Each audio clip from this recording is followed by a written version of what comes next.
This is Johnny, the chubby, Caucasian, Christian, closeted conservative.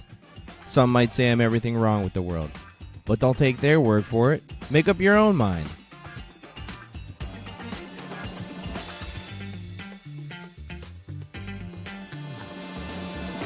Good morning, everyone, and welcome back to another episode of the Chubby Caucasian Christian Closeted Conservative. I hope everybody had a wonderful New Year. We didn't go to any parties or anything. We actually stayed home. My wife fell asleep on the couch, and I was flicking through the channels, watching the different ball drops in different time zones. It was a lot of fun. It was very interesting just to watch the different time zones, who was wearing masks and appeared to be social distancing, and then other places where people were right on top of each other. It was very interesting, but I'm a little bit behind on my personal podcast. I have a set of podcasts I listen to just about daily, and one that I continuously find myself skipping over and over and over and over again is an NPR podcast called Up First. Now, for those of you who are first-time listeners, I had a liberal Larry friend of mine suggest that I listen to NPR's Up First podcast. It's about a 15-20 minute show. Comes on just about every morning except for Sundays, where they play some other BS NPR podcast in its place. And they claim that it is the news that I need to start my day. I'm Stefan Stinky, and this is Up First from NPR News. So again, to my fellow conservatives and libertarians out there, it's always interesting the stories that they cover and the stories that they decide not to cover. However, if I were to get in an argument with a liberal Larry or Linda or some radical progressive about that, they would continuously fall back, and it has continuously fell back to, well, John, it's only 15 and 20 minutes. They don't really have a whole lot of time to cover every bit of news, which there's very little comeback for. And you eventually end up agreeing to disagree, that it's just interesting the stories that they decided to cover and not cover, the stories that they decided to focus on and not focus on for that time being. So you have to kind of change your mind frame when you're listening to it. You have to listen to what the actual story is and breaking it down. One of the scariest ones that I've heard, and I did an episode on this previously, was where they were comparing the child tax credit to some sort of national income. It was horrifying, and in fact I pointed out to my liberal Larry, who suggested this podcast, and it kind of took him off guard as well, because the child tax credit he just saw as helping out with daycare and stay-at-home moms and stuff. He didn't actually see it as some sort of nationwide income, and was actually kind of scared that found it kind of scary that NPR connected those dots. So I am a little bit behind on this podcast, on this NPR podcast. The episode that I want to talk about today is from November 23rd, 2021. This is 2 days after the Waukesha Christmas Day Parade massacre in Wisconsin. This NPR podcast that comes out roughly between 5 and 6 a.m. every morning. However, I remember hearing about this story initially. We were actually with my parents when this story broke headlines, and my mom was on her phone just spouting out information about, oh, they got him, oh my goodness, someone, just going on and on. So I was getting almost real live updates on the 21st. That's when this incident happened. It happened on the 21st. This episode came out on the 23rd. Now, I was trying to find articles that fit in between that time period of when it actually happened to when this episode actually came out, because I remember my mom saying stuff that day that this NPR podcast doesn't even really touch. Now, this might be a little conspiracy theory, but I actually Googled Waukesha, Wisconsin, Christmas Day Parade, Darrell, Brooks, Wisconsin, everything in Google, and I set the time frame from November 18th to the 22nd to show me every article, and I found one CNN article. When I went to DuckDuckGo and I did the same thing, I found 4 of them, and 2 were CNN. And I actually found a great Guardian article. That's just my experience. I'm not trying to say anything about anybody. So let's hear what Steve Stinky has to say about this story.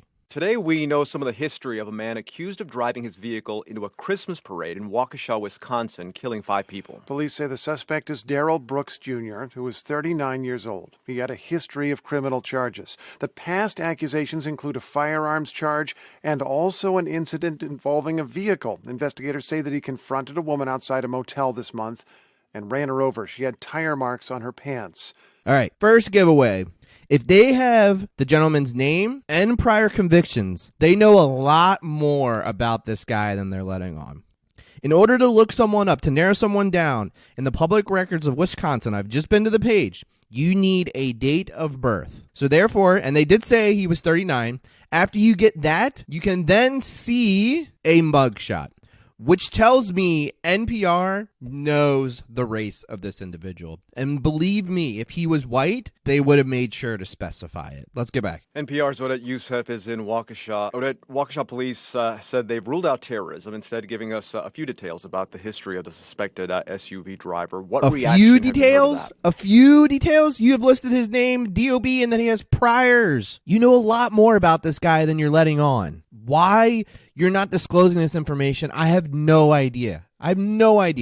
This is a U.S. Sun article from the day before. This is one of the first articles that I can find that has Darrell Brooks in it. It says Dark Rap Vix, Waukesha Parade News. Darrell Brooks raps about killing people and showed off SUV. The rapper, who is in custody after SUV plowed into a Christmas parade, wrote about killing people in concerning lyrics. Further on down in this U.S. Sun article, it says police later identified the 5 victims during a press conference on Monday afternoon and said 48 people were injured. Not sure why NPR didn't say anything about that. They said the incident was not terror related and added that there was no pursuit in the moments before the rampage. The article continues. The vehicle's front was crumpled right up to the windscreen with the bumper and license plate hanging off. Brooks was detained there and he reportedly complained of a sore shoulder as he was taken into custody. The U.S. Sun continues to write, the playlist on his YouTube channel, which has been taken down, includes the song Gonna Kill You. He goes by the name Math Boy Fly. One of his songs includes lyrics, they gonna need a cleaner for the we did. All my killers, Gracie, where them bodies hide. Another song from his SoundCloud page. SoundCloud, by the way, sucks. They won't host my podcast. You have to pay for it. Says sliding through the city with no safety on. Other lyrics include, guess what? F Donald Trump and F the pigs. That reminds me of something.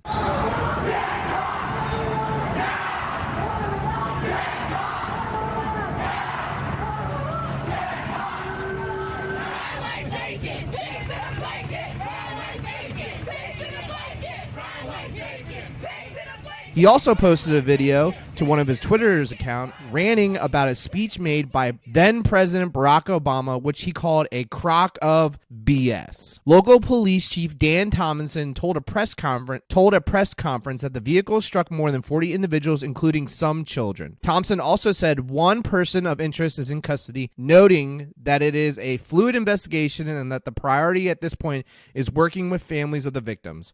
One witness reportedly said it looked as though the driver of the vehicle was trying to hit people and stated that it swerved back and forth. Further on down, it was also reported that he posted on social media after Kyle Rittenhouse was acquitted of murder over the death of 3 people in Kenosha, Wisconsin last summer. Brooks posted that he was not surprised by the outcome of the case, though police have so far not said if the rampage has anything to do with the verdict. At the very end of this article, it says 6 minors were sent to the operating room while 2 others were scheduled to undergo surgery today. In a virtual press conference on Monday, doctor said some patients are conscious while others are unconscious. This U.S. Sun article, which is published 20 hours, about 20 hours before, is more informative than this NPR podcast. Just, a few minor details. The Guardian also has a lovely article. This is written noon the day prior, so about 12 hours before this NPR podcast will be published. It has a map of the parade, where the vehicle started, where it ended.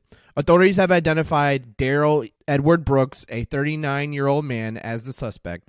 11 adults and 12 children have been taken to the hospital. The NPR never says anything about that. The Children's Hospital of Wisconsin said it had received 15 patients from the parade and no reported fatalities as of 8 p.m. on Sunday.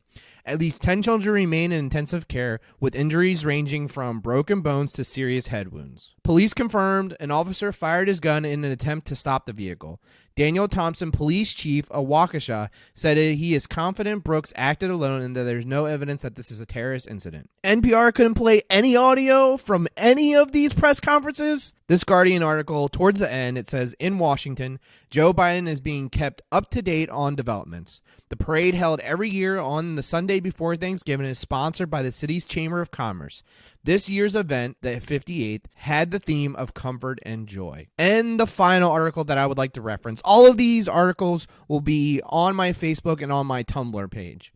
You just go to Facebook or Tumblr, search the Chubby Caucasian Christian Closeted Conservative, click right there. All these articles are going to be right there. This is a CNN article. It was published November 22nd, 2021 at 8:39 p.m. So this NPR podcast would come out the following morning at 5 a.m. The headline: police identify the driver they say plowed into Waukesha Christmas parade, leaving 5 dead and 48 injured. Authorities in Wisconsin have identified the driver of the red SUV as they say intentionally drove his SUV through barricades and into a crowd celebrating the Waukesha Christmas parade. Darrell E. Brooks Jr., 39, is believed to have acted alone Sunday and is the only suspect. Brooks faces 5 counts of first-degree intentional homicide and additional charges based on an investigation. Now we're getting to the interesting part. None of the other articles have said this. NPR hinted at it. Brooks had been released from jail less than 2 weeks ago in a domestic abuse case on a $1,000 bail that prosecutors recommended and now say was inappropriately low. Brooks will have his initial court appearance 4 p.m. Central Time Tuesday, at which time initial charges will be filed. The hearing will be available via live stream. This CNN article has so much information on this guy, it's ridiculous. Let me continue to read. Brooks was released on a $1,000 bail earlier this month, according to court records and the Milwaukee County District Attorney Office, which said in a statement that the bail has been set inappropriately low. Brooks posted the bail on November 11th in relation to charges including domestic abuse.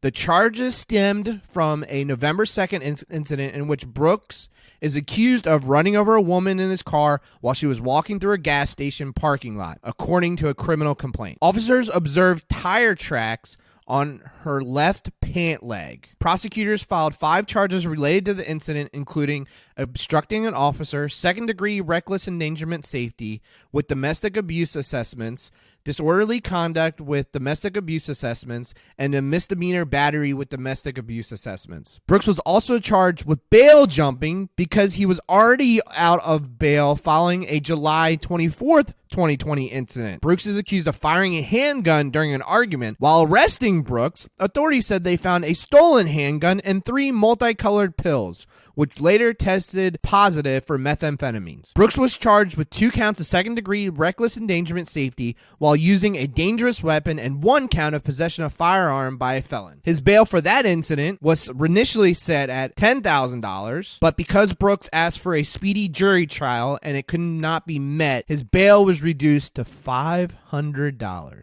Brooks was released in bail in the case on February 21st, according to the district attorney office. And as if that is not enough, according to the CNN article, Brooks has an outstanding arrest warrant in Nevada in an unrelated case in which he was arrested and jumped bail there as well. Authorities in Nevada issued an active warrant on Brooks on August 15, 2016 for jumping bail. This is according to a sheriff's spokesperson in Nevada. The detectives were aware that he was in Wisconsin. The detectives from Nevada were aware he was in Wisconsin, but they were not sure of his exact location. This article goes on to reiterate what the other 2 have said, that there are 13 patients in the Waukesha County Hospital, 3 listed in critical condition, 4 in serious condition, and 6 in fair condition. There are 18 children hospitalized at the Children's Wisconsin Center. They had injuries ranging from facial abrasions to broken bones to serious head injuries. The medical doctor also said that the children's age ranges from 3 to 16, and those that were hospitalized included 3 sets of siblings. So there you go, NPR. I take your few facts and I raise you. All of these There were Fox News articles and a New York Post article that I had that I did not quote in my podcast because I don't want to appear to lean to the right at all. All of the articles that I have just quoted from you were from the U.S. Sun, The Guardian, and CNN, all of which hardly are right-leaning in their views at all. Hardly. So that's everything that I found out just by a quick DuckDuckGo search. Let's see what their on-the-ground reporter found out. But, I was also hearing some bewilderment that Brooks might even have been able to do this given the prior charges that you mentioned in a Milwaukee case involving the mother of his child. So some anger as well that, maybe his bond had been set too low and that now he faces charges for similar violent activity. I will say I'm very happy that she cleared that up. The individual that he attempted to run over just a few days prior to killing 6 individuals was the mother of his child. You can actually go to the Wisconsin public records and you can look up the court records from that trial. You were at the vigil last night. Tell us some of what you saw and what people were sharing. Well, it was frigid outside, but as far as I could see, that didn't deter anyone from showing up. It was just, a crowded park, people standing out there in the cold, holding candles. This was at a park that wasn't far from Main Street where the tragic events occurred on Sunday. There were 5 crosses that were just below the stage where speakers stood to commemorate each of those who had died. This confirms my context. 6 people will eventually die from this incident. It will be an 8-year-old boy this day that they published the podcast in the morning. Later on in the day, an 8-year-old boy will actually succumb to his injuries that he received during this horrific event and be the 6th and final person to die from this incident. As you were out in Waukesha, did you see any kind of blame or divisiveness? Blame or divisiveness? What are you talking about? People are dead. We have an alleged suspect in custody. Why aren't we talking about this guy's priors? They don't even mention Nevada. The CNN article mentioned Nevada. There is so much more that we could say about this story. So much more in depth they could go into. But where are they going with this? No, quite the opposite. In fact, I witnessed a really surprising encounter. Earlier that day, I saw a truck that was driving through downtown Waukesha, a red pickup with 3 big flags flying out the back. Where are you going with this? Don't we want to hear about Darrell Brooks and the individuals that were hurt? With 3 big flags flying out the back, an American flag. Okay, so he's a little patriotic. Thin blue line flag. Okay, so he supports our law enforcement. He doesn't want to defund the police. He wants his community to be safe. Maybe he is a police officer or knows someone who's a police officer. So that's 2 of the 3 flags. Just please don't say Trump flag. Please don't say Trump flag. Please don't say Trump flag. And another flag indicating solidarity with the fire department. Oh, yeah. In your face, NPR. He's not some crazy Trump-loving white supremacist. The person driving it was at the vigil. His name is Steve Race, and he was wearing a Trump 2024 hat. What the? Really? Honestly? Come on. And he told me that he had founded a group a couple months ago called Patriots on Patrol. So you can think of what his politics might be. So now you're thinking, well, of course he was there. He was at the event. He has this Patriots on Patrol, this safety patrol, this patrol in the community. So obviously he was there. He knows something about the situation. He knows someone who was there. He was involved with the search for the guy. There's a reason they're bringing this guy up, other than the fact that he drives a pickup truck, has a few flags in the back, and wears a Trump 2024 hat. But as I was speaking with him, a woman named Arlene McLaurin asked to take a photo of his truck. And then she told me how she agrees with something that he wrote on it, which was "One Nation Under God." Now, he's white, she's black, and they both ended up embracing over this common hope that faith could help to heal their community and even their country. NPR's Odette Youssef. Odette, thank you very much. Thank you. There's a few things about this segment. The first thing is, the moment I heard this is when I decided that I had to share this episode of Up First with you guys. This is unbelievable. Hopefully you guys remember what this entire story was about. It was about a red SUV that was drove through a parade, injuring about 48 people. I read you 3 articles with triple, quadruple the amount of information about the victims, about the suspect, about the actual incident. During some of my research, every other mainstream media, CNN, even MSNBC, Fox News, the local channels, all of them, you know what all of them were doing? All of them interviewed people who were at the incident. That's my first issue. NPR doesn't actually care about reporting this story. In fact, they don't want to report this story. If they did want to report this story, if they did want to do some journalism, if they did really want to tell you the news that you need to start your day, that woman would have been interviewing people there about the actual incident. They would have played clips from the 4 or 5 press conferences that I read about that happened between the incident and the morning of the 22nd, which is when this podcast aired. There was about 4 press conferences held by the local police department, the mayor, the local executives in that area, even the parade even released a statement. The people who put together the parade released a statement. If I was covering that story, that is the information I would have provided to you guys. And I mean, I read you guys almost 3 articles. I feel like I provided you more information about this incident than this Up First podcast did. Another thing is, I think it's interesting, too, that NPR wants us to assume this female's political views. The crazy white supremacist, he's got flags in the bed of his truck. He's wearing a Trump 2024 hat, and he runs an organization in his community, Patriots on Patrol, to help protect his community.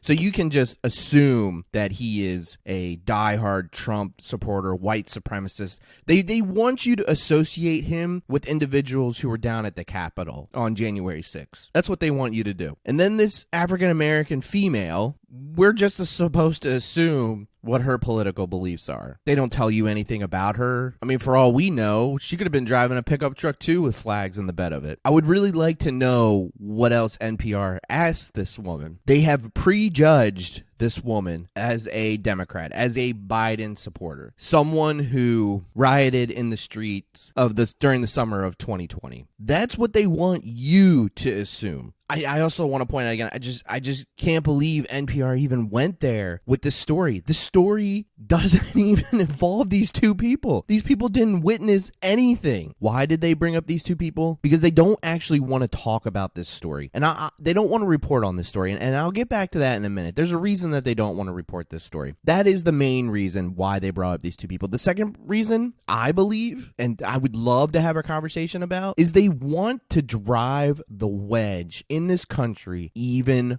further. They didn't have to bring up race once in this story. Not once. Notice they didn't mention the race of the alleged suspect, Darrell Brooks. Darrell Brooks is an African American, but that doesn't even really matter to me. Darrell Brooks is a violent individual who shouldn't have even been on the street, who needs to go away for a long time. When NPR continuously talked about Kyle Rittenhouse, they would continuously remind you that he was a white male who was 17 at the time, now 18. They would do it all the time. I believe this NPR podcast wants to drive a wedge without looking like they're driving a wedge.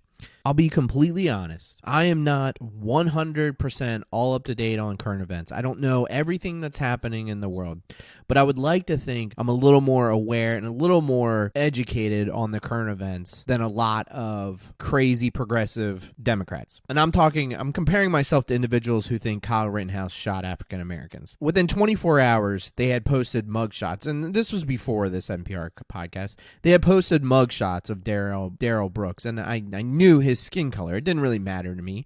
Darrell Brooks is a terrorist, in my opinion, and sick, twisted people like that should rot in prison. And maybe NPR and the radical left is so obsessed with race and wanting to divide us even more because maybe it gets them more publicity, more clicks, more views, more listeners. I'm not 100% sure. Maybe they do it because if they can divide us as a country and their side has 51%, then they can be in power for as long as they they keep that 51%, that majority of the division. I think it's interesting that they never mention the race of the suspect or the victims. Darrell Brooks killed 6 white people. One of them was 8. If you've watched any of the videos of that incident, you saw the little girl in the pink jacket jumping up and down and the red SUV flying past her within 3-4 feet of her. I believe, watching a lot of the other videos, Darrell Brooks made a conscious effort not to hit her because he didn't have any problems hitting the dancing grannies and killing one of them. And to me, it doesn't matter Darrell Brooks's skin color. Sick people like that who want to terrorize individuals, who want to kill people, need to go away for a long time. They have given up their right to be a member of society, to function in society, to be part of society. They have forfeited that right when they do stuff like this. And I wouldn't have to condemn Darrell Brooks if he was white and ran over African Americans, because the media would already do that. And I would be right there along with them.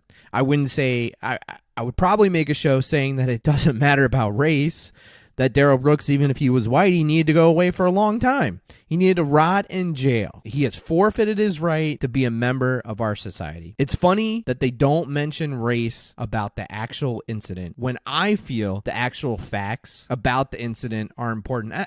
I don't really care about this visual. Apparently, this is something that NPR, this so-called reporter, has never seen before, is a Trump supporter interacting politely with an African American. Apparently that's breaking news to her. That's something that this reporter can't wrap its mind around. And it's something that NPR thinks is worthy to report. It is a joke. It is a joke. People like that reporter are so removed from society, so out of touch with middle and lower class America, the working man, the blue collar man, and women. I'm just saying, people, the blue collar workers, middle class people, that is the story. Before I knew a lot about this story, I believe it was the day after, the day of, when that red SUV flew past that little girl in the pink jacket. I was terrified. That terrified me. How close that little precious girl was to that vehicle. And she is a different gender and race from my son, but I could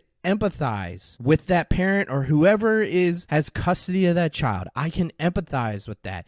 I am sure that her parent or guardian has had nightmares about that. How close she was to that car, dancing in the street, waiting for Santa Claus to come around the corner. And it's just sad that NPR had to focus on this event that didn't even really matter in the story. I also think this shows too that they know very little about connections that people of faith have. Those two individuals, no matter their race or gender, found common ground when it came to their faith and religion. And I believe, much like I believe these two individuals think, that religion and faith in Jesus Christ is more powerful than politics, gender, race, age, socioeconomic status. Jesus Christ can bridge those gaps. And it takes faith, and it does take faith. But that's going to wrap us up for today. I hope you all enjoyed this. I'm now on Tumblr, and the users of Tumblr, if you think the users on Facebook are rough, Tumblr is very rough. I've already had I've posted like 6 articles on there, and I've already had people attacking me and pushing back. And the worst part about it is all I've done is post left-leaning articles and putting direct quotes, drawing out direct quotes, similar to what I do on Facebook. Please remember to like, comment, and subscribe. I would love some more support on Facebook. I'm not going to beg anybody to join Tumblr, but if you are interested, let me know. It's very, very progressive over there. They are just tough on anybody who does not fit their agenda, anybody who doesn't conform to their ideas. So just go to Facebook, Tumblr, wherever you get podcasts. You can even Google the Chubby Caucasian Christian Closeted Conservative and look for my eagle. I had a family member paint that eagle, and I loved it so much that she gave me the original. She's very patriotic. If you're interested in looking at any of her other creations, please go to her Redbubble account. It's under Robin N. Brown. That's Robin as the bird, N as the letter, and Brown as in the color brown. This artist, she's going through a rough time right now. pushing against the vaccine mandate and is really going through a rough time. So just please go over, check out some of her artwork. Very patriotic. There's a brand new picture that she posted not too long ago of an eagle clutching the American flag. We got it on some shirts for my other family members for Christmas presents, and they just came out beautifully. And she could just use any support right now during this time. I want to thank you all for listening, and we will see you later.